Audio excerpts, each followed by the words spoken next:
40 years after falling for a girl, he finally got to be with her. Georgine Hunter, 51 years old, was stunned to read a letter that, shortly after her husband's death, another man had sent her. In addition to the postcard, she also received a bouquet of red roses, so before she began to read the manuscript, she had an idea of its contents and the author's intentions. What would surprise her most was the sender's name. It had been 34 years since she'd seen that name. The last time he'd done so was in her high school yearbook in 1965.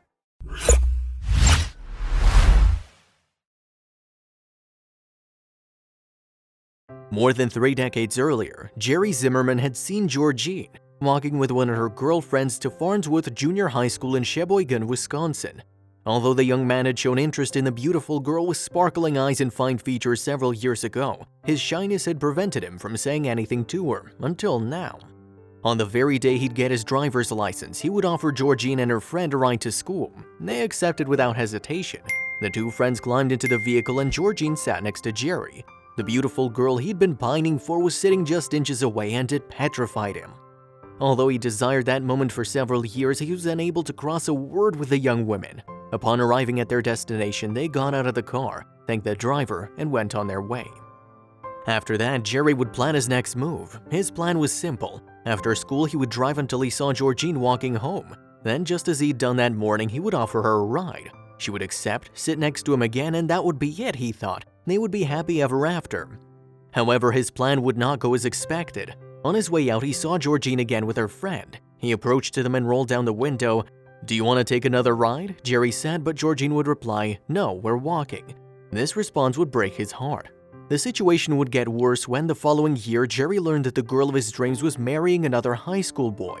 From that moment on, he made the decision to walk away from her completely. After graduation, Jerry would find work as a wholesale deliveryman for electrical and plumbing supplies. He really enjoyed his work until a back injury at age 36 forced him to settle down as an office worker, a job he really hated. Added to this, a failed relationship and the death of his father would make him an unhappy man. One night, Jerry opened the Sheboygan Press and saw an ad for the University of Wisconsin that read, "Do you want to improve your life?" Reading on, he found an invitation to an introductory talk by the university. Jerry wasn't sure that studying would be the path to a fuller life, but after 2 talks, he decided to do it, and he enjoyed it very much. He went on to earn a degree in physical geography. Jerry soon left Wisconsin for Spokane, Washington, where he worked in the mapping department of the U.S. Geological Survey. He was later promoted to the mapping agency of the U.S. Department of Defense in Washington, D.C. Moving to the nation's capital was a big adjustment. Jerry had grown up on a farm and was used to seeing grazing animals in wide open spaces. In D.C., he found himself surrounded by politics and traffic. He missed Wisconsin, so he called home every week and returned at least twice a year, for his birthday in July and again in Christmas. On his way home, he'd stop by Georgine's house to look around, but he didn't dare speak to her. Jerry was married and divorced a second time. None of his ex-wives ever knew of his undying love for Georgine, although his friends in Wisconsin did.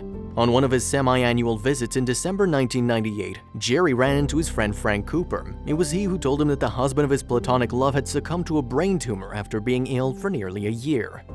Jerry had to return to Washington, but before that he stopped at a local florist. He didn't want to appear insensitive to the death of Georgine's husband, but he also didn't want to waste any more time. Leaving his shyness behind, he wrote a note to send with the roses. The letter went something like this. "Dear Georgine, you probably don't know who I am, but I was a classmate of yours.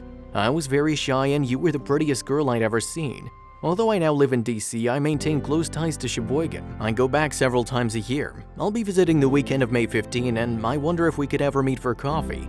However, I'm sensitive to the recent loss of your husband. If this approach comes too soon, I'll understand and wait another 40 years. Jerry Zimmerman." It was true that Georgine barely remembered Jerry. It had been nearly 4 decades since their paths first crossed in the halls of high school. Still, she was curious to see what he looked like after so many years, so she decided to meet him that spring. On the other side, Jerry kept looking at his mailbox waiting for the answer. When Georgine's long-awaited yes came, he was overjoyed. That spring of 1999, Jerry returned home as planned for a brief weekend visit. After almost 35 years, at 51, he was finally going on his first date with a woman he'd been infatuated with for so long. The beauty of his beloved hadn't completely faded. When she saw him, the first thing she said to him was, "How thin you are."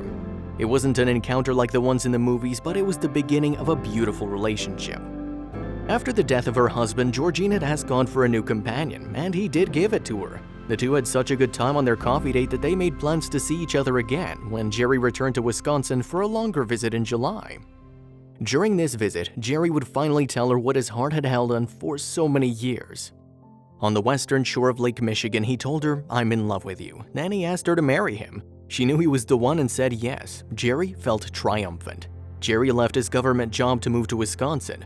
The girl who more than 30 years earlier had married someone else would now marry him. Today, they both claim to love the Lord and to be very, very happy.